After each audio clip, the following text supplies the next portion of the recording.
आंबेडकर यांना सर्वप्रथम मी विनम्र अभिवादन करतो आणि या आभासी व्याख्यानासाठी लाभलेले वक्ते दगडोजीराव देशमुख महाविद्यालय वाळूज येथील प्रभारी प्राचार्य डॉक्टर संजय सांभाळकर सर, त्याचप्रमाणे कार्यक्रमाचे अध्यक्ष छत्रपती शाहू महाविद्यालयाचे प्राचार्य doctor SD Naikode sir, Marathwada शिक्षण प्रसारक मंडळ संचलित छत्रपती शाहू कला वाणिज्य व विज्ञान महाविद्यालय लासूर स्टेशन येथील महाविद्यालय विकास समितीचे प्रमुख माननीय नितीन भाऊ थोरात, तसेच विजय शिक्षण प्रसारक मंडळाचे सचिव माननीय श्री विजय राऊत, या सर्व मान्यवरांचे मी सर्वप्रथम शब्दसुमनाने स्वागत करतो. मराठवाडा शिक्षण प्रसारक मंडळ संचलित छत्रपती शाहू कला वाणिज्य व विज्ञान महाविद्यालय लासूर स्टेशन येथील राज्यशास्त्र विभाग, राष्ट्रीय सेवा योजना विभाग आणि विजय शिक्षण प्रसारक मंडळ संचलित दगडोजीराव देशमुख कला वाणिज्य व विज्ञान महाविद्यालय वाळूज येथील राष्ट्रीय सेवा योजना विभाग यांच्या संयुक्त विद्यमाने महापरिनिर्वाण दिनानिमित्त आभासी विशेष व्याख्यानाचे आयोजन केले आहे. भारतरत्न डॉक्टर बाबासाहेब आंबेडकर यांचे बहुआयामी व्यक्तिमत्व लक्षात घेऊन अनंत पैलूचा योद्धा डॉक्टर बाबासाहेब आंबेडकर हा व्याख्यानासाठी विषय ठेवलेला आहे. कार्यक्रमाचे प्रास्ताविक करण्यासाठी मी सर्वप्रथम महाविद्यालयाचे उपप्राचार्य प्राध्यापक विलास आहिरे सर यांना विनंती करतो की त्यांनी कार्यक्रमाचे प्रास्ताविक करावे. धन्यवाद सर. मराठवाडा शिक्षण प्रसारक मंडळ संचलित छत्रपती शाहू कला वाणिज्य विज्ञान महाविद्यालय लासूर स्टेशन येथील राज्यशास्त्र विभाग व NSS विभाग तसेच दगडोजीराव देशमुख महाविद्यालय वाळूज येथील NSS विभागाच्या वतीने आजचा महापरिनिर्वाण दिनाचा अभिवादन कार्यक्रम या ठिकाणी संपन्न होत आहे. या कार्यक्रमाच्या सुरुवात करण्यापूर्वी मी महात्मा ज्योतिबा फुले, राजर्षी शाहू महाराज, डॉक्टर बाबासाहेब आंबेडकर या महापुरुषांच्या विचारांना विनम्र अभिवादन करतो. आज डॉक्टर बाबासाहेब आंबेडकर यांच्या महापरिनिर्वाण दिन आहे आणि या महापरिनिर्वाण दिनानिमित्तानं एक अभिवादनाचा कार्यक्रम म्हणून विशेष व्याख्यान आपण आयोजित करण्यात आलेला आहे. या कार्यक्रमासाठी प्रमुख उपस्थित असलेले महाविद्यालय विकास समितीचे प्रमुख सन्माननीय नितीन भाऊ थोरात, त्याचप्रमाणे विजय शिक्षण प्रसारक मंडळाचे संस्थापक सचिव सन्माननीय विजयजी राऊत साहेब, त्याचप्रमाणे कार्यक्रमाचे अध्यक्ष आमच्या महाविद्यालयाचे प्राचार्य डॉक्टर SD नायकोडे सर, त्याचप्रमाणे या कार्यक्रमासाठी जे प्रमुख व्याख्याते लाभलेले आहे ते दगडोजीराव देशमुख महाविद्यालय वाळूज येथील प्रभारी प्राचार्य आमचे मित्र डॉक्टर संजय सांभाळकर सर, त्याचप्रमाणे राष्ट्रीय सेवा योजना विभागाचे प्राध्यापक Jadhav sir, doctor Kadam sir, doctor Sathe sir, doctor Holkar sir, त्याचप्रमाणे डॉक्टर घोळके सर आणि दगडोजीराव देशमुख महाविद्यालयाच्या NSS समन्वयक doctor Nilima Kale madam, doctor Patrikar sir आणि या कार्यक्रमासाठी ऑनलाईन उपस्थित असलेले दोन्ही महाविद्यालयातील आणि इतर महाविद्यालयाचे ऑनलाईन प्रणालीद्वारे उपस्थित असलेले सर्व सन्माननीय प्राध्यापक व प्रशासकीय कर्मचारी, त्याचप्रमाणे विद्यार्थी बंधू आणि भगिनींनो, अनंत पैलूचा योद्धा डॉक्टर बाबासाहेब आंबेडकर असा आजच्या हा कार्यक्रमाचा विषय आपण ठेवलेला आहे. कारण कोणत्याही राष्ट्राचा इतिहास हे महापुरुष घडवत असतात आणि म्हणूनच महापुरुषांचं स्मरण, त्यांच्या विचारांचं चिंतन हे प्रेरणादायी ठरत असतं. डॉक्टर बाबासाहेब आंबेडकर हे या 20व्या शतकातले महापुरुष होते. त्यांचा विचार बरोबर घेऊन चालणे हे महत्त्वाचे आहे. आणि म्हणून संत ज्ञानेश्वराचे एक वचन आहे की आदित्याची झाडे सदा सन्मुख सूर्याकडे. कारण आपले आयुष्य जे आहे ते असेच आपले प्रकाशाकडे धावत असले पाहिजे. आपले आयुष्य हे प्रकाशाकडे सतत धावत असले पाहिजे. म्हणजे सूर्यासारखे ज्ञानाचा प्रकाश देणारे बाबासाहेबांचे जे विचार आहे ते विचार आपल्याला आत्मसात करून पुढील मार्गक्रमण करणं आवश्यक आहे. आणि म्हणून जिथे जिथे विवेक शक्ती प्रभावशून्य होते तिथे तिथे हिंसाचार, वामाचार, अनैतिकता, भ्रष्टाचार इत्यादी दुष्ट प्रवृत्तींचा दाट काळोख देशाला ग्रासून टाकत असतो. आणि असा काळोख फोडण्याचं सामर्थ्य हे महापुरुषांच्या विचारामध्ये असते. डॉक्टर बाबासाहेब आंबेडकरांनी समाजामध्ये मानवी मूल्यांची प्रतिष्ठापना करण्यासाठी आयुष्यभर झुंज दिली. डॉक्टर बाबासाहेब आंबेडकरांचं व्यक्तिमत्व हे अनंत पैलूंचं होतं. ते जागतिक तत्वज्ञ होते, मुरब्बी नेता होते, दलित, शोषित, वंचित जनसमूहांचा आवाज होते, मार्गदाता होते. ते भारतीय विद्यार्थ्यांचा मुकुटमणी होते. ते शिक्षणाचं कास धरणारे होते, शिक्षणाचा मार्ग दाखवणारे होते, शिक्षण तज्ज्ञ होते, समाजाचा विचार करणारे होते, तळागाळातल्या समाजाचा, देशाच्या भवितव्याचा विचार करणारे बाबासाहेब होते. जे समाजशास्त्रज्ञ होते, राज्यघटनाकार होते की ज्यांनी भारताची राज्यघटना लिहून सर्व समूहांना न्याय देण्याचं काम बाबासाहेबांनी आपल्या कर्तृत्वातून दाखवून दिलेलं आहे. आणि म्हणून त्यांचे विविध असे पैलू आहेत की त्यांनी विविध ग्रंथ लिहिलेले आहेत. ते ग्रंथकार आहे, ते संरक्षण तज्ज्ञ आहे, ते अर्थतज्ज्ञ आहे, ते कायदे तज्ज्ञ आहे, ते परराष्ट्र धोरण रचित आहे, ते पत्रकार होते. शेतीच्या संदर्भामध्ये सुद्धा बाबासाहेबांचे विचार हे मूलगामी आहे. त्याचप्रमाणे उद्योगधंदे असतील, कामगारांच्या संदर्भातल्या समस्या असतील, स्त्री उद्धाराच्या समस्या असतील, स्त्री उद्धार करण्यासाठीच बाबासाहेबांचे प्रयत्न की जे हिंदू कोळबिल त्याचं प्रमाण आहे. आणि म्हणून बाबासाहेबांचे विविध पैलूपैकी त्यांचा एक पैलू म्हणजे कृतिशील वक्ता, अभ्यासू व्यक्तिमत्व, धर्म, राजकारण अशा अनंत पैलूंचा बाबासाहेबांचा व्यक्तिमत्वाचं समावेश. आणि म्हणून या विविध पैलूंचा उलगडा व्हावा, या पैलू विद्यार्थ्यांना, प्राध्यापकांना लक्षात यावे आणि त्या दृष्टिकोनातून विद्यार्थ्यांनी प्रेरणा घ्यावी, हा या कार्यक्रमाचा उद्देश या ठिकाणी आहे. आणि म्हणून बाबासाहेबांचा हा लढा हा जातीअंताचा लढा होता, हा लढा समाज परिवर्तनाचा होता. आणि म्हणून आजचं हे बाबासाहेबांच्या महापरिनिर्वाण दिनाच्या निमित्ताने आजचं हे विशेष कार्यक्रम, विशेष व्याख्यानाचा कार्यक्रम आयोजित केलेला आहे. आणि डॉक्टर सांबाळकर सर बाबासाहेबांच्या ज्या विविध अनंत पैलू आहे त्या सर्व पैलूवर प्रकाश झोत टाकतील अशी मी या ठिकाणी अपेक्षा व्यक्त करून माझं थोडक्यात प्रास्ताविक थांबवतो. धन्यवाद सर. धन्यवाद.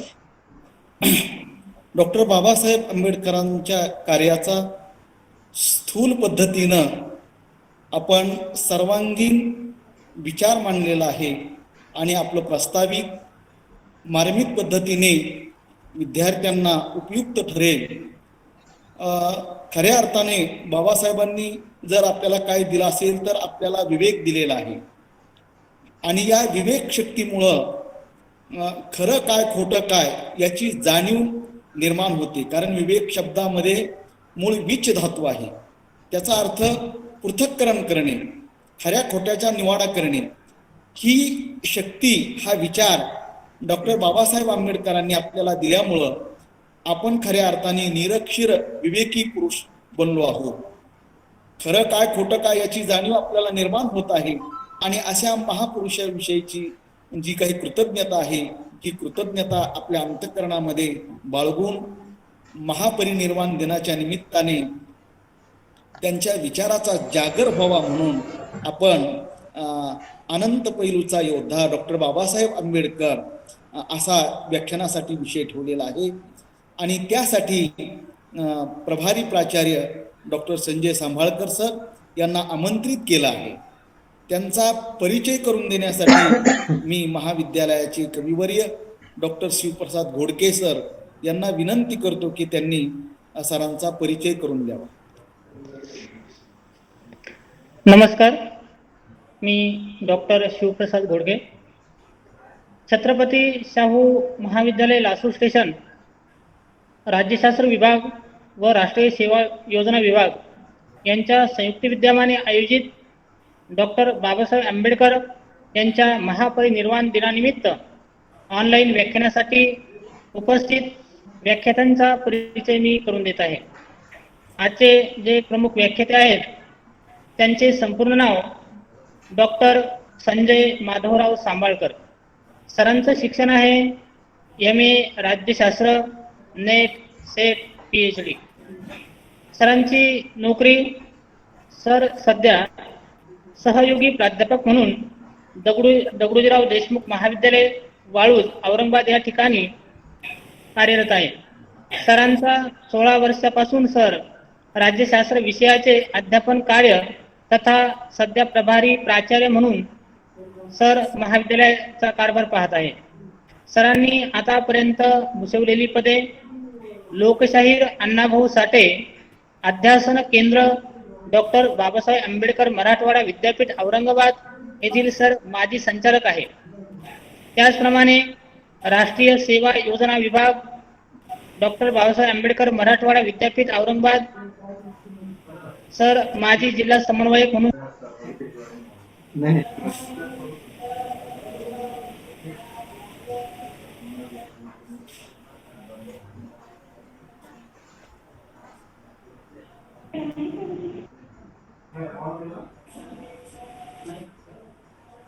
आवाज कसा गेला? सर तुम्ही म्यूट आहात. आता येतोय का आवाज सर? हां, हो.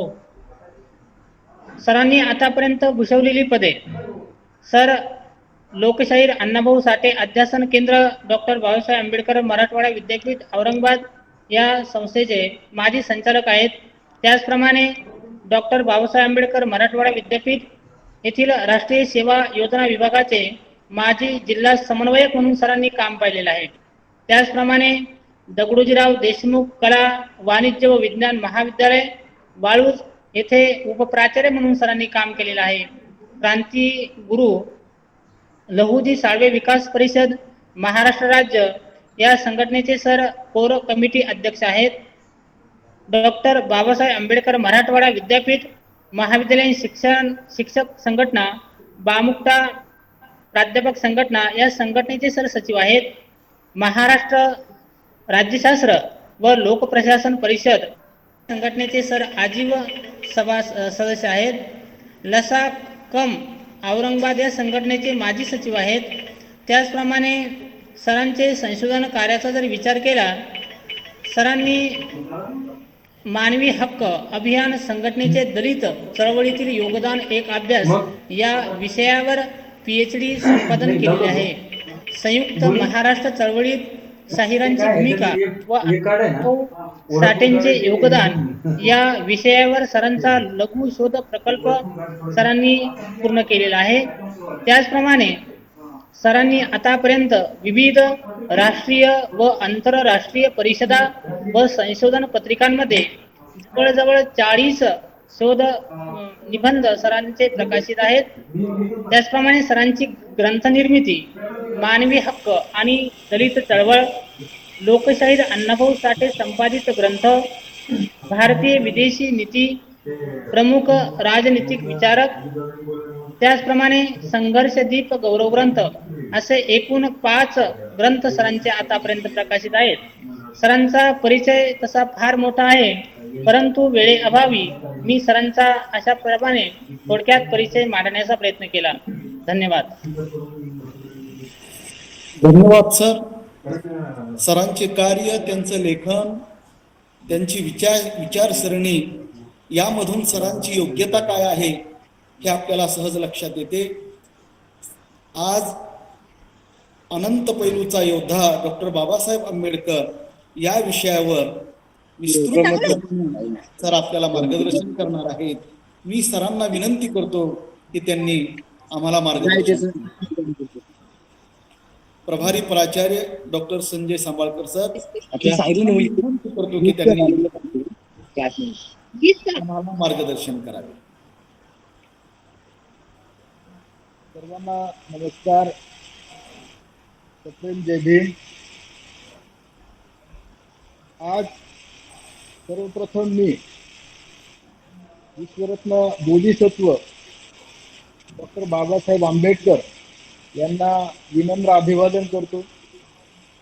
डॉक्टर बाबासाहेब आंबेडकर यांच्या महापरिनिर्वाण दिनानिमित्त आयोजित या व्याख्यानाचे आयोजक असलेले छत्रपती शाहू कला वाणिज्य व विज्ञान महाविद्यालय, नाशिक स्टेशन, तालुका गंगापूर येथील राज्यशास्त्र विभाग आणि राष्ट्रीय सेवा योजना विभाग यांच्या संयुक्त विद्यमाने आणि तसेच माझे महाविद्यालय दगडोजीराव देशमुख कला वाणिज्य व विज्ञान महाविद्यालय वाळूज यांच्या संयुक्त विद्यमाने आज विश्वरत्न बोधिसत्व डॉक्टर बाबासाहेब आंबेडकर यांच्या महापरिनिर्वाण दिनानिमित्ताने हे विशेष जे व्याख्यान आयोजित करण्यात आलेलं आहे. आजच्या या कार्यक्रमाला आवर्जून उपस्थित असलेले छत्रपती शाहू महाविद्यालय विकास समितीचे अध्यक्ष आमचे मार्गदर्शक मित्र नितीन भाऊ थोरात, या महाविद्यालयाचे सन्माननीय प्राचार्य डॉक्टर SD नाईकवाडे सर, आमच्या महाविद्यालयाचे संस्थेचे विजय शिक्षण प्रसारक मंडळ संस्थेचे संस्थापक सचिव आदरणीय विजय राऊत सर, या ठिकाणी ज्यांनी सुंदर असं या ठिकाणी प्रस्तावित या कार्यक्रमाच्या निमित्तानं मांडलेला आहे ते आमचे राज्यशास्त्र विभागाचे प्रमुख आणि महाविद्यालयाचे उपप्राचार्य प्राध्यापक विलास आहिरे सर, तसेच ज्यांचा अनेक दिवसापासूनचा माझा सहभाग आहे, राष्ट्रीय सेवा योजना विभागाचा जिल्हा समन्वयक म्हणून काम करत असताना आम्ही सतत आमचं बोलणं आणि भेटणं होत होतं ते आमचे कविवर्य मित्र डॉक्टर शिवप्रसाद घोडके सर, त्यानंतर राष्ट्रीय सेवा योजनेचे दुसरे कार्यक्रम अधिकारी आणि सुंदर असं सूत्रसंचालन ज्यांनी या कार्यक्रमाचं करत आहेत ते आमचे मार्गदर्शक मित्र डॉक्टर कदम सर, या ठिकाणी डॉक्टर DT होळकर सर जे IPSCचे कोऑर्डिनेटर महाविद्यालयाचे, तसेच डॉक्टर मधुकर साठे सर इतिहास विभागाचे, तसेच प्राध्यापक DS जाधव सर राष्ट्रीय सेवा योजना विभागाचे कार्यक्रम अधिकारी, माझ्या महाविद्यालयाचे राष्ट्रीय सेवा योजना विभागाचे doctor Nilma Kale madam, doctor Bharatsingh Kalampure sir, doctor Sandeep Pathrikar sir, या व्याख्यानाला आवर्जून उपस्थित असलेले आपल्या महाविद्यालयाचे सर्व प्राध्यापक मित्र, या दोन्ही महाविद्यालयाचे प्राध्यापक मित्र, विद्यार्थी बंधू भगिनी. खरं तर आजचा जो विषय मला वाटतं कोणाचा तरी एकाचा माईक अनम्यूट करा, जरा आवाज येतोय मला, थोडं डिस्टर्ब होतोय, माईक अनम्यूट करा. हा आता ठीक. तर आज जो मला विषय दिलेला आहे तो विषय म्हणजे अनंत पैलूंचा योद्धा डॉक्टर बाबासाहेब आंबेडकर. खरं तर डॉक्टर बाबासाहेब आंबेडकरांच्या बद्दलचा हा विषय माझ्या दृष्टिकोनातून अतिशय महत्वाचा वाटतो. त्याचं कारण आहे की आजही डॉक्टर बाबासाहेब आंबेडकरांकडे बघत असताना की दलितांचे उद्धारक होते, ते दलित उद्धारक आहेत, अशा प्रकारचे बऱ्याच वेळेस वाक्यरचना त्यांच्याबद्दल वापरल्या जाते. अनेक जणांची मतं त्या पद्धतीची लोकांची असलेली दिसून येतात. त्यामुळं या विषयाच्या माध्यमातून खरं तर आपण डॉक्टर बाबासाहेब आंबेडकरांचं कार्य कर्तृत्व समजून घेणं थोडंसं सोपं जाईल या अर्थाने हा विषय फार महत्वाचा आहे. मला कधी कधी हे आपल्या सर्व अभ्यासक मित्रांना सांगायला आनंद होईल की एकीकडे डॉक्टर बाबासाहेब आंबेडकरांना भारतामध्ये महाराष्ट्रामध्ये दलित उद्धारक म्हटलं जाते, परंतु दुसरीकडे जागतिक पातळीवर डॉक्टर बाबासाहेब आंबेडकरांची दखल घेतल्या जाते. त्याची काही उदाहरणं म्हणजे त्याची उदाहरणं देणं मला महत्वाचं याच्यासाठी वाटतं की आजही डॉक्टर बाबासाहेब आंबेडकरांकडे पाहण्याचा जो दृष्टिकोन भारतामध्ये आणि महाराष्ट्रामध्ये आहे ती बदलण्यासाठी कुठेतरी ह्या संदर्भांचा उपयोग होईल. त्यामुळे मी सांगतो की सिम्बॉल ऑफ नॉलेज म्हणून आज डॉक्टर बाबासाहेब आंबेडकरांना संपूर्ण जग स्वीकारत असताना आपल्याला दिसते. दुसरीकडे जगातली सगळ्यात मोठी युनो सारखी संघटना ही 125वी जयंती डॉक्टर बाबासाहेब आंबेडकरांची त्या युनोच्या जगातले 200 राष्ट्र ज्या संघटनेचे सदस्य आहेत त्या संघटनेच्या बॅनर खाली त्या संघटनेच्या स्टेजवर जेव्हा डॉक्टर बाबासाहेब आंबेडकरांची 125वी जयंती साजरी केली जाते, याच्यावरून लक्षात येईल की डॉक्टर बाबासाहेब आंबेडकरांना संपूर्ण जगाने स्वीकारलेला आहे. यासारखेच अनेक उदाहरणं देत असताना खरं तर याच्यापैकी काही उदाहरणं म्हणजे सिम्बॉल ऑफ नॉलेज म्हणून डॉक्टर बाबासाहेब आंबेडकरांना जगाने जे स्वीकारलेलं आहे त्याच्या पाठीमागचं काही कारणं आहेत. ते कारणं सुद्धा आपल्याला समजून घेणं गरजेचं आहे की जेव्हा डॉक्टर बाबासाहेब आंबेडकर जगातली सगळ्यात मोठी लायब्ररी असणारी लंडन म्युझियम लायब्ररी त्या लायब्ररीमध्ये जेव्हा ते अभ्यासाला होते तर त्या लायब्ररीमध्ये सकाळी 7 वाजल्यापासून संध्याकाळी बंद होण्याचा वेळ जो संध्याकाळचा 8चा आहे, सकाळी 7 ते रात्री 8 पर्यंत कंटिन्यू अभ्यास करणारे जगभरातल्या विद्यार्थ्यांपैकी जर कुठले विद्यार्थी असतील तर ते डॉक्टर बाबासाहेब आंबेडकर हे एकमेव विद्यार्थी त्या ठिकाणी होते. जे सकाळी पहिली एंट्री डॉक्टर बाबासाहेब आंबेडकरांची असायची आणि त्या लंडन म्युझियम लायब्ररीतल्या रजिस्टरमधील शेवटची जी एंट्री आहे ही डॉक्टर बाबासाहेब आंबेडकरांची असायची. एवढा प्रचंड अभ्यास डॉक्टर बाबासाहेब आंबेडकरांनी जगातल्या सगळ्यात मोठ्या त्या लायब्ररीमध्ये केलेला आहे आणि त्या लायब्ररीच्या गेटला 12 फुटाचा डॉक्टर बाबासाहेब आंबेडकरांचा एक पोर्ट्रेट लावलेला आहे. म्हणजे आज आपल्याला हे सांगणं महत्वाचं मला या अर्थाने वाटतं की भारतातली सगळ्यात मोठी लायब्ररी ही कलकत्त्याची लायब्ररी आहे आपल्या माहितीचं आणि त्या लायब्ररीपेक्षा 200 पट मोठी असणारी लायब्ररी म्हणून लंडन म्युझियम लायब्ररीकडे बघितल्या जाते. त्या लंडन म्युझियम लायब्ररीच्या गेटला प्रथम गेटला डॉक्टर बाबासाहेब आंबेडकरांचा पोर्ट्रेट लावलेला आहे. याचा अर्थ त्या जगातल्या सगळ्यात मोठ्या लायब्ररीचा एक आदर्श विद्यार्थी म्हणून त्यांनी तिथे त्यांना स्वीकारलेला आहे हे या ठिकाणी सिद्ध होते. दुसरी गोष्ट अशी की डॉक्टर बाबासाहेब आंबेडकर एकमेव भारतातले असे व्यक्ती आहेत ज्यांनी या भारतातल्या 5000 वर्षाच्या इतिहासातली एकमेव भारतीय व्यक्ती आहे ज्यांनी DSc पदवी मिळवलेली आहे. म्हणजे भारताच्या 5000 वर्षाचा शैक्षणिक वारसा ज्यांना आहे त्यांना सुद्धा ही डिग्री मिळवता आली नाही.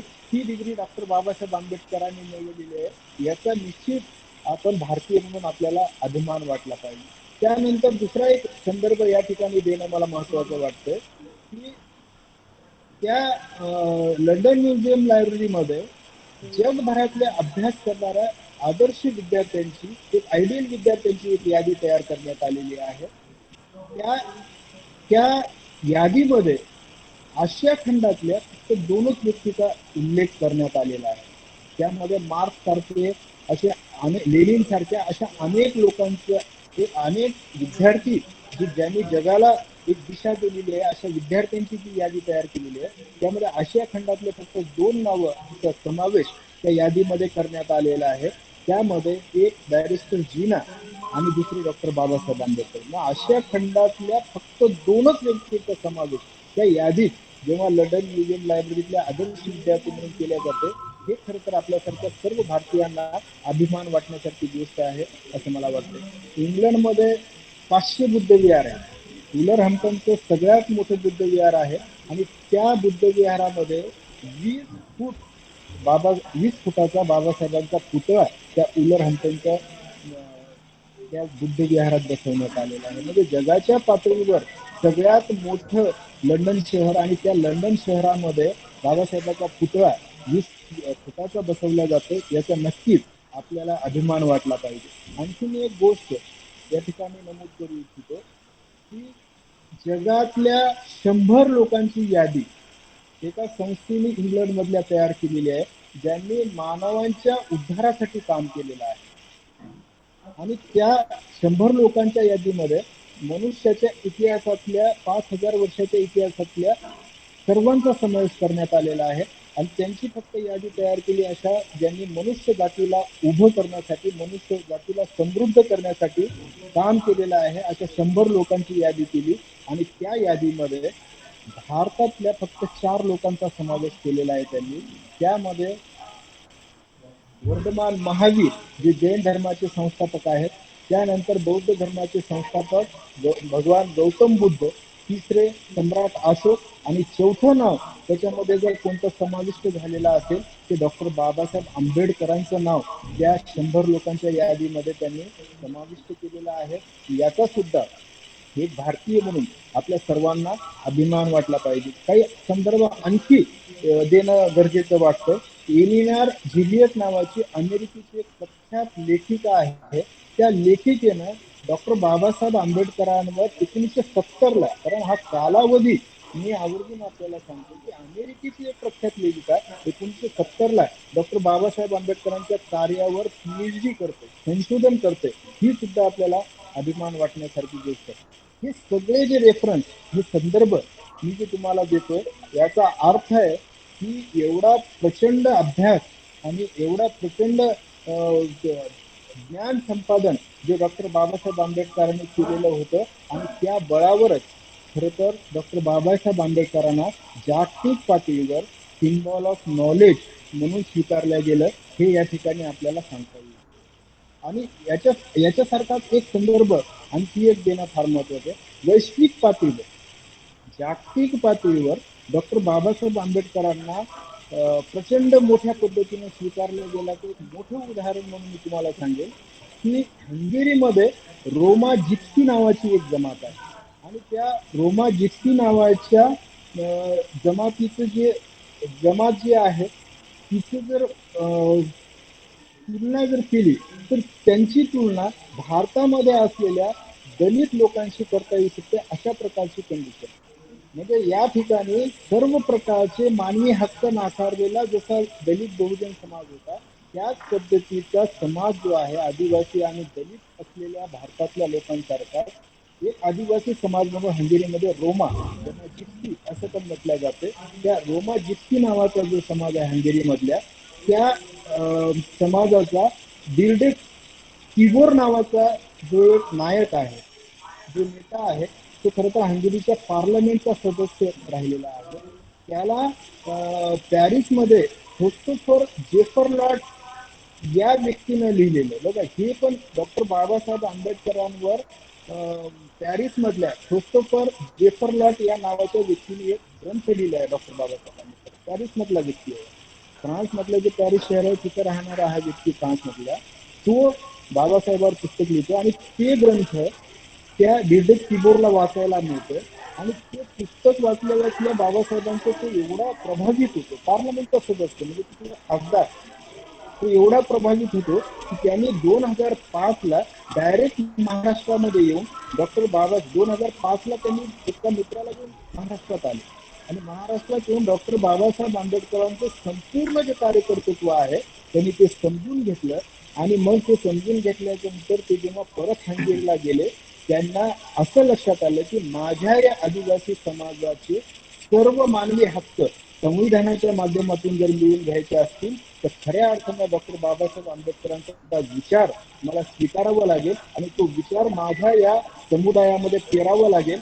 या दृष्टिकोनातून त्यांनी भूमिका घेतली आणि मग तिथे त्यांनी आंबेडकरी मिशन नावाचं एक संघटन तयार केलं. जय भीम नेटवर्क नावाचं एक संघटन तयार केलं. जय भीम नेटवर्क नाव दिलं त्यांनी. आणि असं संघटन तयार करून आपल्या संपूर्ण समुदायामध्ये खरं हायस्कूल त्यांनी निर्माण केलं.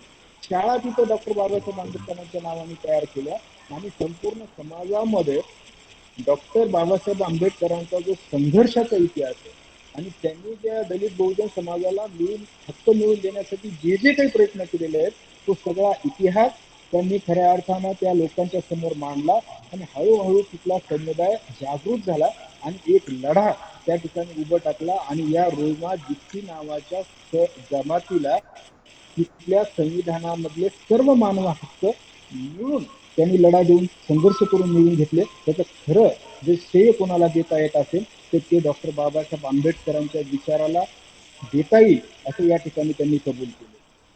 म्हणजे एका वैश्विक पातळीवरला हंगेरी सारख्या राष्ट्रामध्ये सुद्धा जर डॉक्टर बाबासाहेब आंबेडकरांचा विचार प्रेरणा मानून जर लढा उभा टाकू शकतो तर एवढी ताकद डॉक्टर बाबासाहेब आंबेडकरांच्या विचारामध्ये होती हे कुठेतरी आपल्यापर्यंत आलं पाहिजे आणि आपण ते स्वीकारलं पाहिजे. आणि असं असताना सुद्धा जर डॉक्टर बाबासाहेब आंबेडकरांना भारतामध्ये म्हणजे केवळ दलित उद्धारक म्हटलं जात असेल ही खरं तर भारतामधली शोकांतिका आहे असं मला या ठिकाणी म्हणावंसं वाटतं. त्याच्यानंतरचं एक उदाहरण आणखी नाही देईल. आफ्रिका खंडामधलं जे घाना विद्यापीठ आहे त्या घाना विद्यापीठामध्ये 2016 साली महात्मा गांधींच्या पुतळ्याचं अनावरण राष्ट्रपती प्रणव मुखर्जी यांच्या हस्ते करण्यात आलं आणि यांच्या हस्ते 2016ला अनावरण झाल्याच्या नंतर तिथल्या विद्यार्थ्यांनी त्या पुतळ्याला विरोध केला.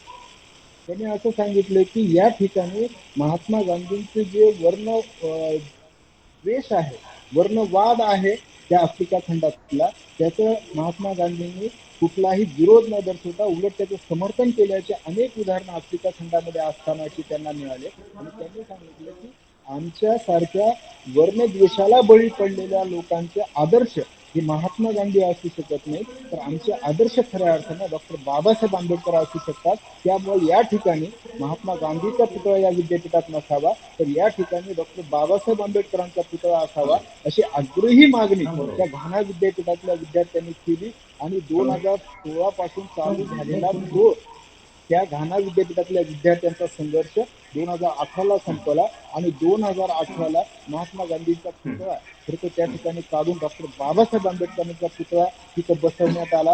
ही खरं तर बाबासाहेब आंबेडकरांच्या विचाराची जीत. म्हणजे डॉक्टर बाबासाहेब आंबेडकरांना तिथल्या वर्णद्वेषाला बळी पडलेल्या लोकांना सुद्धा डॉक्टर बाबासाहेब आंबेडकर आदर्श वाटतात याच्या एवढी मोठी गोष्ट. म्हणून डॉक्टर बाबासाहेब आंबेडकरांनी जग जर वैश्विक दृष्टिकोनातून अशा पद्धतीने बघत असेल तर आपण डॉक्टर बाबासाहेब आंबेडकर कुठल्या अर्थाने कुठल्या पद्धतीनं बघतोय याचा विचार सुद्धा आपल्याला या ठिकाणी करणं आज मला गरजेचं वाटतं. दुसरी एक गोष्ट महत्वाची मग डॉक्टर बाबासाहेब आंबेडकरांना दलित उद्धारक म्हणून आजही जर भारतामध्ये बघितलं जात असेल तर खरंच डॉक्टर बाबासाहेब आंबेडकर केवळ दलितांचे उद्धारक होते का? हे 100% खोटं आहे. त्याची उदाहरणं म्हणून मी तुम्हाला सांगेन की या देशाचे संविधान निर्माण करणारे कारण अनंत पैलूंचा योद्धा म्हणून जेव्हा आपण डॉक्टर बाबासाहेब आंबेडकरांकडे बघतो त्यावेळेस आता आमचं प्रस्तावित करणाऱ्या सरांनी या ठिकाणी आवर्जून उल्लेख केलेले होते की ते कुठल्या कुठल्या क्षेत्रामध्ये काम करत होते कुठल्या कुठल्या क्षेत्रातल्या लोकांना न्याय देण्यासाठी आपलं त्यांनी संघर्ष उभा केलेला आहे. त्यामध्ये बघा तुम्ही की या देशामधल्या जो उपेक्षित जाती त्या जातींपैकी एक सगळ्यात मोठा वर्ग तो म्हणजे दलित आहे.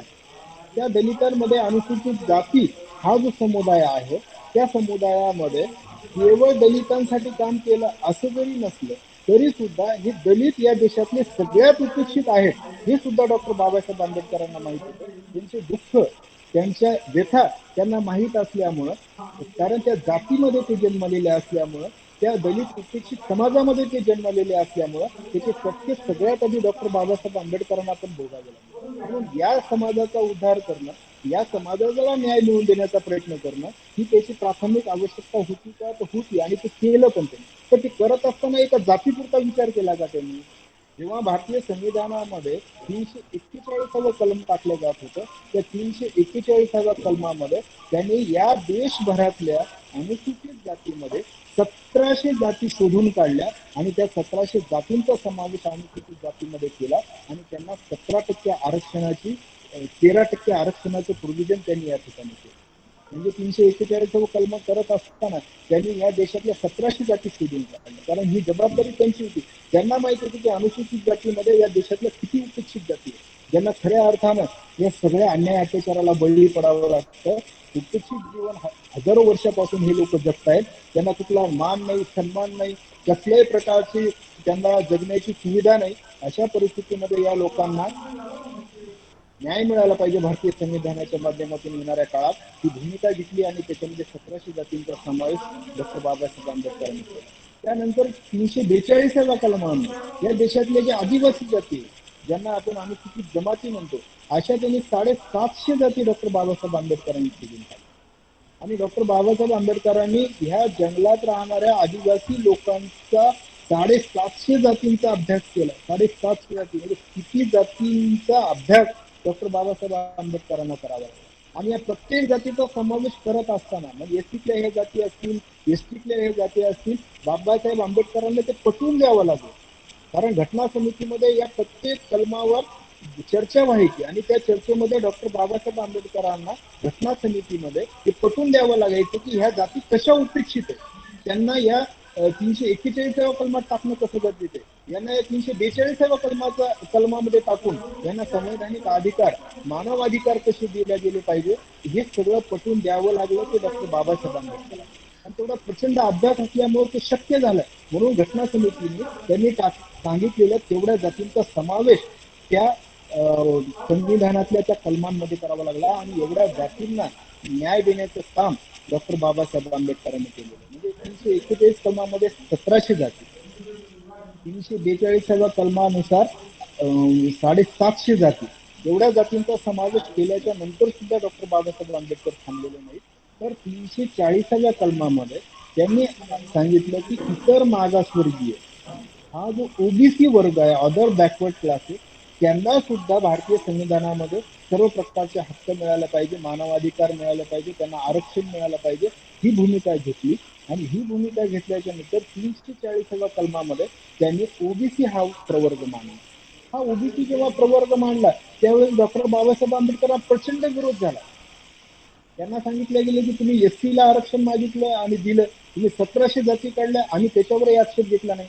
तुम्ही एसटीला आरक्षण मागितलं, त्याच्यात 750 जाती तुम्ही काढल्या, त्यालाही आम्ही विरोध केला नाही. परंतु तुम्ही जे हा ओबीसी वर्ग काढत आहात, हा खऱ्या अर्थानं ओबीसी वर्ग नाहीये. तुम्ही जाणीवपूर्वक बदला घेण्याच्या भूमिकेनं खरं तर हा वर्ग काढत आहात. तेव्हा डॉक्टर बाबासाहेब आंबेडकरांना तिथे सुद्धा पटवून द्यावं लागलेलं आहे की अशा हजारोनी जाती आहेत ज्यांना इतर मागासवर्गीय म्हणून या सगळ्या सवलती मिळाल्या पाहिजे, अन्यथा हे प्रवाहामध्ये कधीही येणार नाही. परंतु त्या काळामध्ये केवळ ओबीसी वर्ग जागृत नसल्यामुळं, ओबीसीचं कुठलंही नेतृत्व जागृत नसल्यामुळं डॉक्टर बाबासाहेब आंबेडकरांना त्या जे जाती शोधून त्याच्यामध्ये टाकायच्या होत्या ती भूमिका डॉक्टर बाबासाहेब आंबेडकरांनी घेतली होती. परंतु प्रचंड घटना समितीमध्ये जेव्हा विरोध झाला त्यावेळेस त्यांना सांगितलं गेले की हा ओबीसी वर्ग नाही. त्यावेळेस डॉक्टर बाबासाहेब आंबेडकरांनी सांगितलं ठीक आहे, मला वाटतं की ओबीसी वर्ग आहे. या देशामध्ये अनेक अशा जाती आहेत ज्यांना आज आरक्षणाची गरज आहे, त्यांना मुख्य प्रवाहामध्ये आणण्याची गरज आहे. असं जे मला वाटतं, तुम्ही विरोध करतायत, तर माझं म्हणणं असं आहे की यासाठी घटनेमध्ये 340 कलमामध्ये राष्ट्रपतीच्या माध्यमातून एक आयोग नेमावा आणि तो आयोग भविष्यामध्ये ठरवेल की ओबीसी आहेत का नाहीत या देशामध्ये. आणि तेवढं एक कलम डॉक्टर बाबासाहेब आंबेडकरांनी 340 कलमामध्ये एवढंच फक्त नमूद करायला लावलेलं होतं की एक राष्ट्रपतीच्या माध्यमातून आयोग नेमला जाईल आणि तो आयोग ठरवेल की या देशात इतर मागासवर्गीय आहेत का. आणि त्याला धरून 1953 साली काकासाहेब कालेलकरांच्या नावाच्या काकासाहेब कालेलकरांना अध्यक्ष करून हा आयोग नेमला गेला 1953 ला सर्वे करून अभ्यास करून 274 जाती काकासाहेब कालेलकर आयोगाने आणि 274 जाती काढल्याबरोबर त्या काळातल्या सर्व प्रस्थापित नेत्यांनी त्या काकासाहेब कालेलकर आयोगाला विरोध केला. त्यांनी सांगितलं की हे बिलकुल एकही जात याच्यातली आम्ही मान्य करणार नाही. आणि अध्यक्ष असलेल्या काकासाहेब कालेलकरांकडून लिहून घेतलं गेलं की या देशामध्ये ओबीसी नाही. आणि त्यानंतर त्याची हिस्ट्री जर बघितलं तर 1953ला जे खऱ्या अर्थानं आरक्षण ओबीसी वर्गाला मिळू शकलं असतं, ते आरक्षण किती लांबलं याचं उदाहरण मी तुम्हाला म्हणून देतो की त्यानंतर डायरेक्ट हा आयोग जो नेमला गेला तो खासदार मंडल यांच्या अध्यक्षतेखाली 20 डिसेंबर 1978, म्हणजे किती कालावधी गेला बघा. 1953 ते 1978 एवढ्या कालावधीपर्यंत पुन्हा आयोग सुद्धा नेमला गेला नाही. आणि तो आयोग नेमला गेला 1978ला. त्याचे अध्यक्ष केले गेले खासदार मंडल यांना. आणि त्यांच्यासोबत सदस्य होते त्या काळामध्ये आर भोळे, LR नाईक, दिवाण मोहनलाल अशी 3 सदस्य आणि अध्यक्ष खासदार मंडल. 4 लोकांचा असा आयोग नेमला गेला. आणि त्या आयोगाने 12 डिसेंबर 1980ला अहवाल सादर केला. आणि 30 एप्रिल 1992ला संसदेत ते चर्चेसाठी ठेवला गेला. आणि त्या काळातले VP सिंग जे प्रधानमंत्री होते त्यांनी हा आयोग लागू केला. आणि ह्या आयोग लागू झाल्याच्या नंतर VP सिंगांच्या काळामध्ये त्यावेळेस या अनुसूचित ह्या इतर मागासवर्गीय जे ओबीसी वर्गामध्ये ज्या जातींचा समावेश केला गेला त्या जातींची संख्या जर ऐकली तुम्ही तर अवाक होताल. त्या जातींची संख्या होती 3743. विचार करा, 3743 जाती या इतर मागासवर्गीयाच्या या आयोगामुळं आज या इतर मागासवर्ग ओबीसी प्रवर्गामध्ये टाकला गेला. आणि एवढ्या लोकांना न्याय देण्याचं काम खऱ्या अर्थाने जे झालं त्याची प्रेरणा जर मुख्य कोणती असेल तर ती डॉक्टर बाबासाहेब आंबेडकर. डॉक्टर बाबासाहेब आंबेडकरांनी एक ओळ त्या काळातला विरोध एवढा प्रचंड होता त्यांना, एक ओळ एक कलम 340 वगैरे काढून टाकला असता आणि ते जर राष्ट्रपतीच्या माध्यमातून आयोग नेमला जाईल असा उल्लेख केला गेला नसता तर आज 3743 ज्या ओबीसीच्या जाती आहेत या सगळ्या सवलतीपासून आरक्षणापासून बाजूला राहिल्या असत्या. या मुख्य प्रवाहात ह्या जाती कधीही येऊ शकल्या नसत्या. हे स्वीकारावं लागेल. हे इतिहासातलं परम सत्य. म्हणून बघा तुम्ही, एकीकडे 1700 जाती एसटीतल्या, दुसरीकडे 750 जाती एसटीतल्या आणि 3743 जाती ओबीसीतल्या. एवढ्या 6,500 जातीला जे न्याय देण्याचं काम जर या देशात कोणी केलं असेल ते डॉक्टर बाबासाहेब आंबेडकरांनी केलेलं आहे. हे इतिहास आपण नाकारू शकत नाही. मग एवढ्या लोकांना न्याय देणार आहे. आणि आता आमच्या मित्रांनी उल्लेख पण केला प्रस्तावित करत असताना की या देशातल्या तमाम स्त्रियांसाठी डॉक्टर बाबासाहेब आंबेडकरांनी विचार केलेला. कारण हिंदू कोड बिलासाठी राजीनामा कायदेमंत्री पदाचा दिला हे जग जाहीर आहे. काय 2च मुद्दे होते त्यांना राजीनामा देण्याचं सगळ्यात मोठं कारण जे होतं त्याच्यातले 2 जे विषय होते, एक ओबीसीला आरक्षण देणे आणि दुसरं हिंदू कोड बिल. म्हणजे या देशातल्या तमाम स्त्रियांना न्याय देण्यासाठी डॉक्टर बाबासाहेब आंबेडकर या देशातले पहिले आणि शेवटचे कदाचित व्यक्ती आहेत की या 2 प्रश्नासाठी स्वतःच्या केंद्रीय कायदेमंत्री पदाचा त्यांनी राजीनामा दिला. आज या देशातल्या 50% महिला ज्या प्रवाहामध्ये मुख्य प्रवाहामध्ये दिसत आहेत त्याच्यासाठी सुद्धा हिंदू कोड बिल खूप महत्वाची भूमिका हिंदू कोड बिलाची असलेली आपल्याला दिसून येते. कारण आज स्त्रियांना पुरुषाच्या बरोबरीने जो संपत्तीचा वाटा मिळतो, मग ते पतीच्या संपत्तीतला असो का वडिलांच्या संपत्तीतला असो, त्याचं खरं क्रेडिट खरं श्रेय जर कोणाला द्यावं लागत असेल तर डॉक्टर बाबासाहेब आंबेडकरांना द्यावं लागेल. स्त्रियांचा मान सन्मान प्रतिष्ठा स्त्रियांना दिल्या गेली पाहिजे. स्त्रियांना ते सर्व प्रकारचे हक्क दिल्या गेले पाहिजे. अशा प्रकारच्या अनेक मुद्द्यांचा समावेश खरं तर त्या काळामध्ये त्यांनी हिंदू कोड बिलामध्ये केलेला होता. आणि ते कोड बिल मान्य केल्या जात नाही, तो विषय संसदेमध्ये घेतला जात नाही. या विषयासाठी राजीनामा देणारे डॉक्टर बाबासाहेब आंबेडकर आहेत. स्त्रियांच्या बद्दलची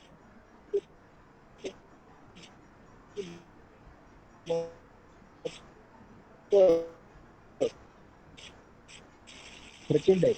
कारण त्यांनी कायदा मंत्री कामगार मंत्री असताना सुद्धा त्यांनी अनेक भूमिका अशा घेतल्या त्यामुळे स्त्रियांना त्या ठिकाणी न्याय मिळेल. कामगार मंत्री असतानाचा एक ठिकाणी तुम्हाला सांगेल, 1925ला सहस्त्रबुद्धे सोबत असताना त्यांनी मुंबईला 80,000 कामगारांचा मोर्चा काढलेला आहे. 80,000 कामगारांचा मोर्चा काढून त्या कामगारांचे प्रश्न त्या सर्वांच्या समोर आणण्याचं काम सुद्धा डॉक्टर बाबासाहेब आंबेडकरांनी केलेलं आहे. आणि मजूर मंत्री असताना बिहारमध्ये कोळशाच्या खाणीत ते चौकशी करण्यासाठी भेट देण्यासाठी गेले आणि त्या ठिकाणी 9 महिन्याची गरोदर महिला काम करताना जेव्हा बघितली त्यांनी तर त्यांना अतिशय वाईट प्रसंग वाटला. की 9 महिन्याची महिला ह्या त्या कोळशाच्या खाणीमध्ये बिहारमध्ये काम करते. त्यांनी तात्काळ काय केलं, गरोदर महिला जी आहे तिला 5 महिने जी अर्जित रजा आहे म्हणजे त्या गरोदरपणाची जी रजा आहे ती रजा 5 महिने कामाला न लावता तिला देण्यात यावी. 6 आठवडे अगोदर व नंतर ची 6 आठवडे अशी पगारी रजा तिला देण्यात यावी, अशा प्रकारची भूमिका घेतली आणि समान कामासाठी समान वेतन ही सुद्धा भूमिका मजूर मंत्री असताना डॉक्टर बाबासाहेब आंबेडकरांनी घेतली आणि 80 हजार लोकांचे मोर्चे काढून कामगारांचे प्रश्न सुद्धा लोकांच्या समोर आणण्याचं काम खरं तर या ठिकाणी डॉक्टर बाबासाहेब आंबेडकरांनी केलेलं असल्याचं आपल्याला दिसून येतं. आणि ह्या सर्व वर्गाला SC, ST, OBC या सर्व वर्गाला न्याय देत असताना मराठा समाजाला सुद्धा आरक्षण मिळालं पाहिजे, कुणबी समाजाला आरक्षण मिळालं पाहिजे, ते सुद्धा अतिशय वाईट अवस्थेमध्ये आज जगत आहेत. त्यांच्यापैकी अनेक वर्ग जो आहे तो आज उपेक्षित जीवन जगत आहे. अशा प्रकारची भूमिका जेव्हा डॉक्टर बाबासाहेब आंबेडकरांना वाटली त्यावेळेस क्रांतिसिंह नाना पाटील यांच्या संघटनेचे ते स्वतः अध्यक्ष झाले. कारण त्या काळामध्ये शेतकऱ्यांच्या प्रश्नासाठी लढणारे नेतृत्व म्हणून क्रांतिसिंह नाना पाटलाकडे प्रति सरकार म्हणून बघितलं जायचं. तर डॉक्टर बाबासाहेब आंबेडकरांना जेव्हा वाटलं की शेतकऱ्यांच्या प्रश्नासाठी मी फार वेळ देऊ शकत नाही, परंतु शेतकऱ्यांच्या प्रश्नासाठी जो व्यक्ती वेळ देतो, शेतकऱ्यांच्या प्रश्नासाठी जो लढतोय, त्यांच्या संघटनेचे डॉक्टर बाबासाहेब आंबेडकर उपाध्यक्ष झाले. यावरून लक्षात येते की डॉक्टर बाबासाहेब आंबेडकरांच्या भूमिका शेतकऱ्यांच्या बद्दलच्या सुद्धा कशा होत्या. दुसरी गोष्ट अशी की मराठा समाजाला आरक्षण मिळालं पाहिजे. मराठा समाजाला आरक्षण मिळालं पाहिजे. मराठा समाज सुद्धा या मुख्य प्रवाहामध्ये आला पाहिजे. त्यांच्यामध्ये सुद्धा अनेक उपेक्षित जाती लोक आहेत याची जाणीव झाल्यामुळं त्यांनी पंजाबराव देशमुखांना अशा प्रकारची विनंती केलेली की हा लढा तुम्ही उभा. म्हणजे डॉक्टर बाबासाहेब आंबेडकर 1950च्या काळामध्ये मराठा समाजाची वाईट अवस्था त्यांच्या नजरेपासून लपलेली नव्हती, म्हणून त्यांनी पंजाबराव देशमुखांना आग्रह केला होता, असं या ठिकाणी नम्रपणाने आपल्याला नमूद करावं लागेल आणि ते स्वीकारावं लागेल. म्हणून या देशातल्या तमाम उपेक्षित लोकांचा विचार करणारे, खर तर तमाम उपेक्षित लोकांना न्याय देण्याचा प्रयत्न करणारे हे डॉक्टर बाबासाहेब आंबेडकर आहेत, असं या ठिकाणी आपल्याला स्वीकारावं लागेल. एक महत्वाची गोष्ट म्हणजे शेतकऱ्यांच्या प्रश्नासाठी आज जे आंदोलन चालू आहे त्याला धरून एक दोन मुद्दे सांगणं जरा मला महत्वाचं वाटतं. कारण आज या देशातला शेतकरी, विशेष म्हणजे महाराष्ट्रातला शेतकरी सुद्धा आज आत्महत्या करताना आपल्याला दिसून येतो. आणि या महाराष्ट्रातला शेतकरी आत्महत्या करत असताना देशभरातल्या शेतकऱ्यांची आंदोलन आपण पाहत असताना आपल्याला लक्षात येईल की डॉक्टर बाबासाहेब आंबेडकरांनी 100 वर्षापूर्वी शेतकऱ्यांचा किती मोठा विचार केलेला आहे. कारण 1918ला शेतकऱ्यांच्या प्रश्नावर बाबासाहेब आंबेडकरांनी एक ग्रंथ लिहिले आहे. कारण डॉक्टर बाबासाहेब आंबेडकरांचं एक वैशिष्ट्य होतं, त्यांना जे काही वाटत होतं, जी काही समस्या आणि प्रश्न त्यांच्या समोर येत होता त्याच्यावरती लिहित होते. आणि त्याच्यातलाच एक विषय म्हणजे शेतकऱ्यांच्या प्रश्नाच्या बाबतीमध्ये सुद्धा त्यांनी किती विचार केलेला होता ह्यावरून लक्षात येते की small holding in India and their remedies ह्या नावाचा जो शेतकऱ्यांच्या प्रश्नावरचा ग्रंथ तो 1918ला त्यांनी केला. आणि त्या 1918च्या त्या ग्रंथाची प्रत आजही उपलब्ध आहे. त्याच्यात जर त्यांनी जे समावेश केलेल्या गोष्टी आहेत त्या वेगळ्या म्हणजे आजच्या काळाला सुद्धा लागू करणाऱ्या आहेत असं वाटतं की डॉक्टर बाबासाहेब आंबेडकरांनी शेतकऱ्यांनी काही भूमिका अशा पद्धतीच्या नाही घेतल्या. येणाऱ्या काळात शेतकरी आत्महत्या करतील हे विधान 100 वर्षापूर्वी म्हणजे शेतकऱ्यांनी जर स्वतःची भूमिका सुधारली नाही तर 100 वर्षापूर्वी डॉक्टर बाबासाहेब आंबेडकरांनी विधान केलं होतं की शेतकऱ्यांना आत्महत्या करावी लागेल. आणि म्हणून त्यांनी शेतकऱ्यांच्या संदर्भामध्ये काही भूमिका घेतलेल्या होत्या की शेतीला औद्योगिक दर्जा दिला पाहिजे. शेतीला औद्योगिक दर्जा दिला पाहिजे याचा अर्थ काय की बियाणं, खतं आणि पाणी हे त्या उद्योगांना जसं शासन पुरवतं. आज उद्योग औरंगाबादमध्ये यावेत म्हणून उद्योग वेगवेगळ्या क्षेत्रांमध्ये MIDC तयार करून तिथे यावेत म्हणून, बाहेरचे उद्योग महाराष्ट्रात यावेत म्हणून सरकार अनेक प्रकारची योजना त्यांना देते, फ्री योजना देते, टॅक्स कमी देते, कधी कधी वीज बिल माफ करते.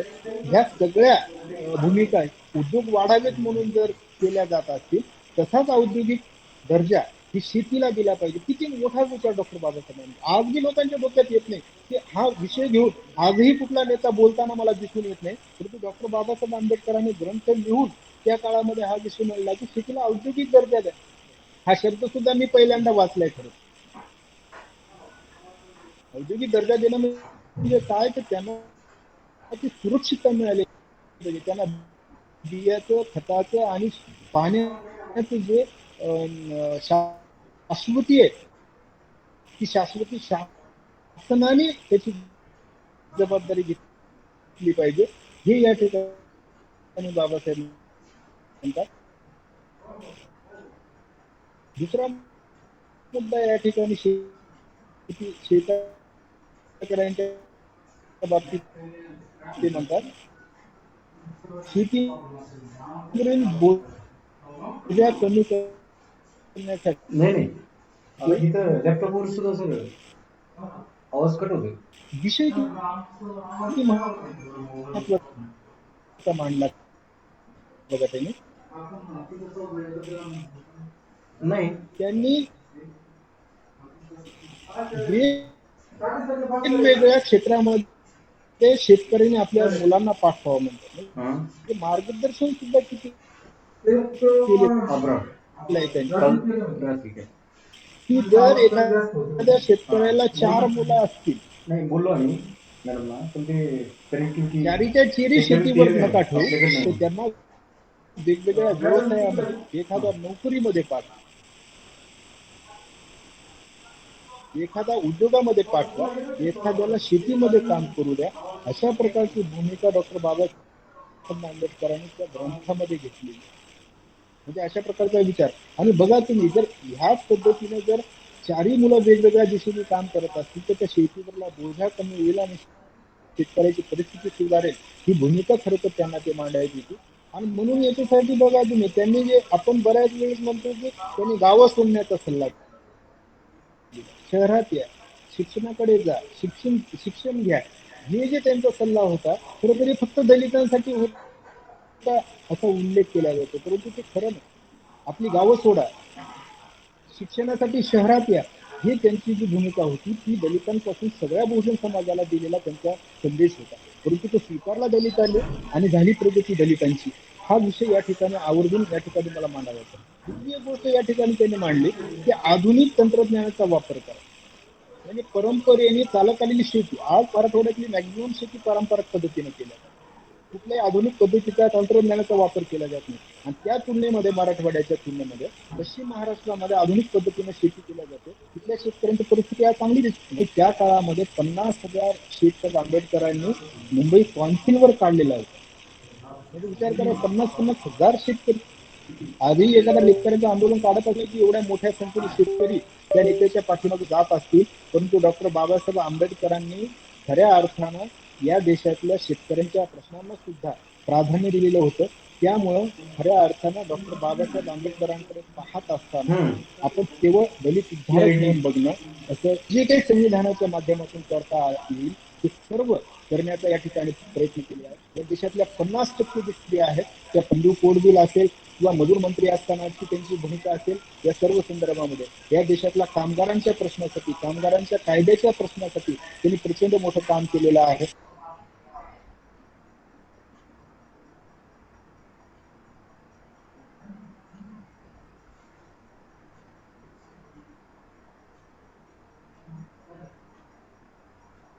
म्यूट झालं. आवाज येतोय माझा? हा. हो येतोय सर. आवाज हा सर, येतो. हा, येतो. हा कटला का होता मला कळालं नाही. कटला होता ना थोडा आवाज मध्ये? हो, थोडा कटला. आता येतोय ना? हो सर, येतो. तर ह्या आवाज येतो. हा तर ह्या तमाम उपेक्षित ज्या समुदाय आहेत, ज्या जाती आहेत, SC, ST, NT, OBC, हा पूर्ण प्रवर्ग, मराठा समाजासाठी असलेली त्यांची भूमिका, शेतकऱ्यांसाठी असलेली त्यांची भूमिका, कामगारांसाठी असलेली त्यांची भूमिका, एकूण या देशातल्या 50% स्त्रियांसाठी असलेली त्यांची भूमिका, त्यांचे विचार, त्या सर्व अर्थाने जर आपण डॉक्टर बाबासाहेब आंबेडकरांकडे जर बघितलं, तर खऱ्या अर्थाने अनेक पैलूंचा योद्धा जे डॉक्टर बाबासाहेब आंबेडकरांना म्हटलं जाते, ते विधान खऱ्या अर्थाने सार्थक होतं असं मला वाटतं. म्हणून एक लक्षात घ्या, या भारतामध्ये त्यांच्याबद्दलचे काही मत प्रवाह असतील, परंतु जेव्हा जग डॉक्टर बाबासाहेब आंबेडकरांना सिम्बॉल ऑफ नॉलेज म्हणून स्वीकारते, एवढ्या सन्मानाने डॉक्टर बाबासाहेब आंबेडकरांकडे बघते. जगाच्या पातळीवर जेव्हा डॉक्टर बाबासाहेब आंबेडकरांच्या विचाराला आदर्श मानून तिथले जर आंदोलन उभं टाकत असतील, तिथल्या लोकांना जर न्याय मिळत असेल, तर खऱ्या अर्थानं डॉक्टर बाबासाहेब आंबेडकरांकडे भारतामध्ये, महाराष्ट्रामध्ये पाहण्याचा दृष्टिकोन बदलला पाहिजे, असं मला या ठिकाणी नम्रपणाने नमूद करावंसं वाटतं. खरं तर डॉक्टर बाबासाहेब आंबेडकरांच्या महापरिनिर्वाण दिनाच्या निमित्तानं असा सुंदर व्याख्यानाचा कार्यक्रम या महाविद्यालयाने केलं. आमच्याही महाविद्यालयात त्यामध्ये समाविष्ट करून घेतलं. सांगण्यासारखं खूप आहे, परंतु वेळेच्या सर्व मर्यादा ओळखून या ठिकाणी अनंत पैलूचा योद्धा म्हणून डॉक्टर बाबासाहेब आंबेडकरांकडे आपण सर्वजण पाहूया. त्यांना या ठिकाणी महापरिनिर्वाण दिनाच्या निमित्तानं विनम्र अभिवादन करूया आणि या ठिकाणी आपली रजा घेतो आणि थांबतो. आपल्या सर्वांचे मनपूर्वक पुन्हा एकदा आभार मानतो की मला ही व्याख्यानाची आपण संधी दिली. आपण सर्वांनी या ठिकाणी मला ऐकून घेतलं, त्याबद्दल आपल्या सर्वांचे आभार मानतो आणि थांबतो. धन्यवाद. धन्यवाद सर. आपण मानलेले डॉक्टर बाबासाहेब आंबेडकर यांचे विचार सर्वस्पर्शी असून देशकाल परिच्छेद रहित आहेत. एखाद्या महापुरुषाच्या कार्याची मर्यादा एखाद्या देशापुरती असते, परंतु डॉक्टर बाबासाहेब आंबेडकर यांचे विचार सर्व जगाने मान्य केले आहेत. हे आपण आपल्या व्याख्यानातून पटवून दिले. त्यासाठी अनेक वेगवेगळे संदर्भही दिलेले आहेत. शिका, संघटित व्हा आणि संघर्ष करा, हा जो मूलभूत मंत्र आहे, हा जो विचार आहे, तो डॉक्टर बाबासाहेब आंबेडकरांनी फक्त दलित समाजासाठीच दिलेला नसून दलित इतर जो समाज आहे की ज्यांचा इतर मागासवर्गीय जातीमध्ये समावेश केला जातो, त्या सर्वांसाठी हा मूलमंत्र दिलेला आहे. अशी व्यापक भूमिका घेऊन सर्व विषयाला स्पर्श आपण आपल्या व्याख्यानामधून केलेला आहे. शेतकरी असो, उद्योजक असो किंवा विद्यार्थी असो, या सर्व क्षेत्रामध्ये डॉक्टर बाबासाहेबांचे विचार कसे प्रभावी आहेत, त्यांनी कसं मार्गदर्शन केलेलं आहे, हे आपण आपल्या व्याख्यानातून पटवून दिलेलं आहे. महाविद्यालयाच्या वतीनं मी सर्व आपल्याला धन्यवाद देतो सर. अत्यंत मोलाचे विचार तुम्ही आम्हाला सांगितलेले आहेत. यानंतर मी अध्यक्ष समारोप करण्यासाठी महाविद्यालयाचे प्राचार्य डॉक्टर SD नायकोडे सर यांना विनंती करतो की आपण अध्यक्ष समारोप करावा. महाविद्यालयाचे प्राचार्य डॉक्टर SD नायकोडे सर.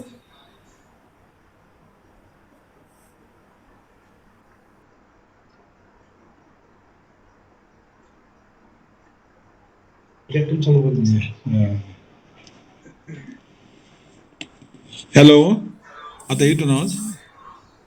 हो सर, हो येतोय आवाज. छत्रपती शाहू कला विज्ञान व वाणिज्य महाविद्यालय लासूर स्टेशन येथील सध्या कार्यरत राज्यशास्त्र विभाग व महाविद्यालयाअंतर्गत राष्ट्रीय सेवा योजना विभाग तसेच दगडोजीराव देशमुख महाविद्यालय वाळूज येथील राष्ट्रीय सेवा योजना या दोन्ही महाविद्यालयाचे राज्यशास्त्र व NSS युनिट मार्फत आज जो संयुक्त उपक्रम डॉक्टर बाबासाहेब आंबेडकर यांच्या महापरिनिर्वाण दिनानिमित्त जे आज आपण व्याख्यानाचं आयोजन केलेलं आहे, त्या व्याख्यानासाठी व्याख्याते दगडोजीराव देशमुख महाविद्यालयाचे प्राचार्य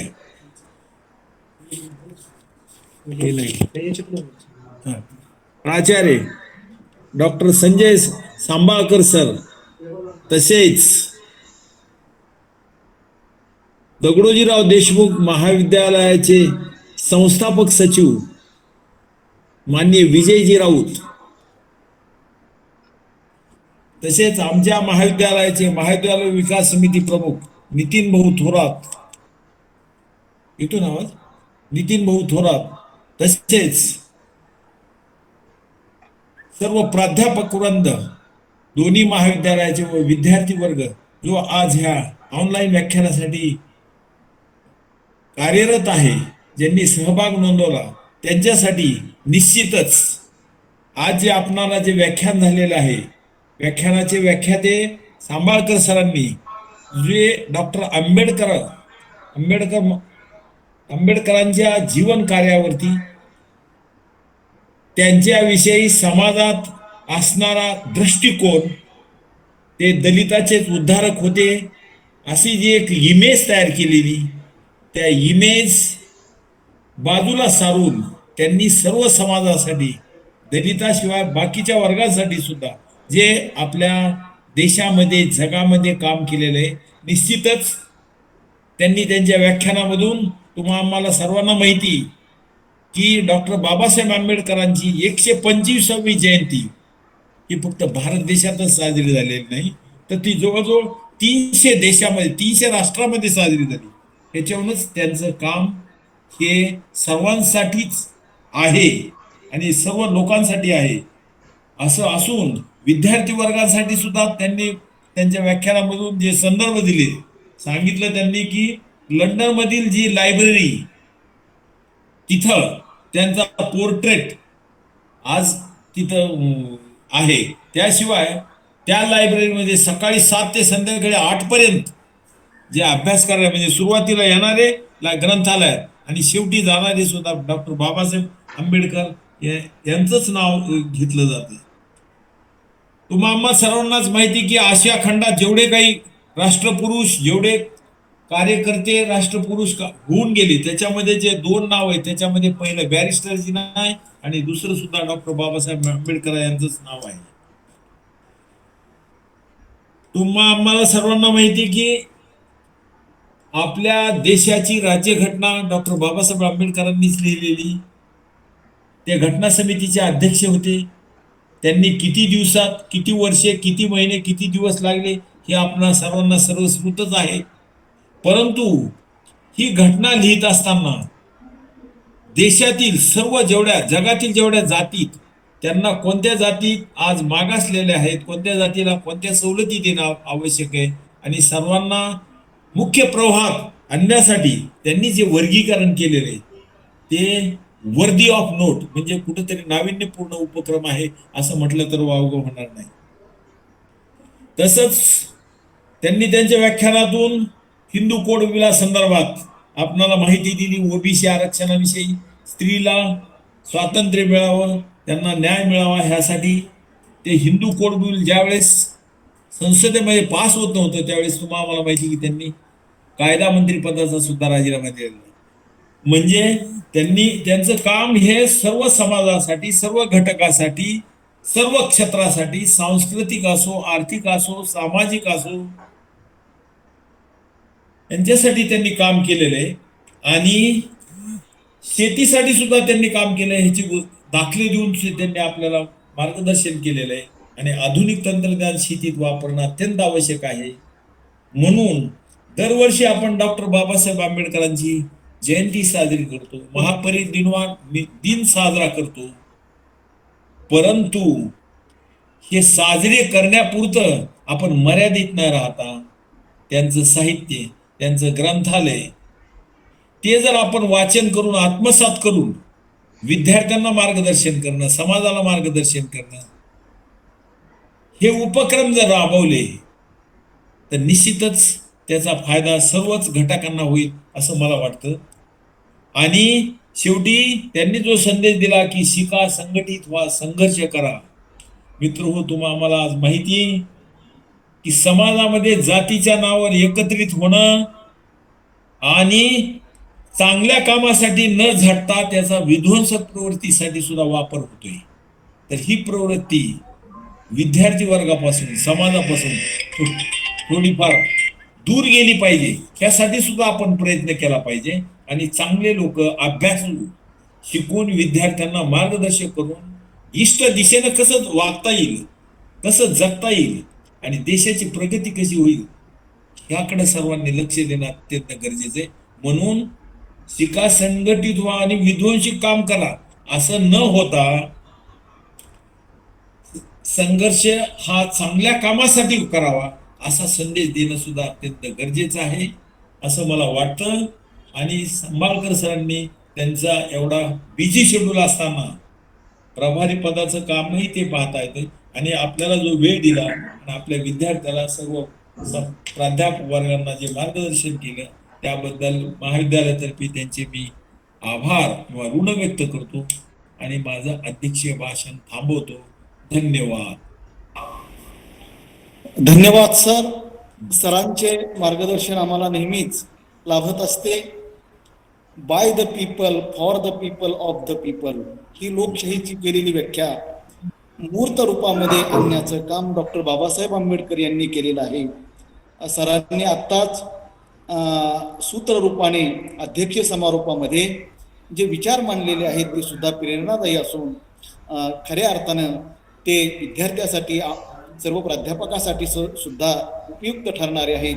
यानंतर मी कार्यक्रमाचे आभार व्यक्त करण्यासाठी प्राध्यापक दीपक जाधव सर यांना विनंती करतो की कार्यक्रमाचे आभार मानावे.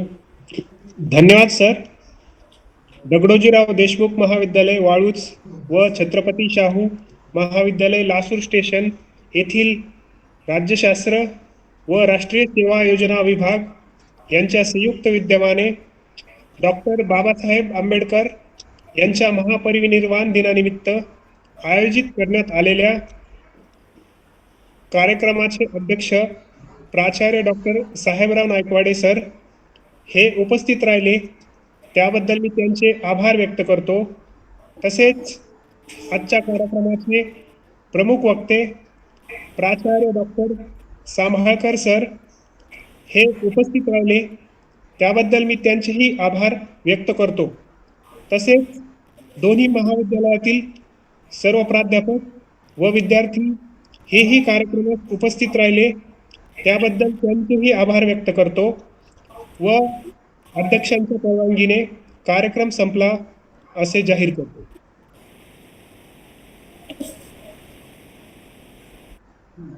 धन्यवाद. थँक्यू. Thank you sir. थँक्यू. बंद करतो सर मग. हो हो. व्यवसाय घाबरायचा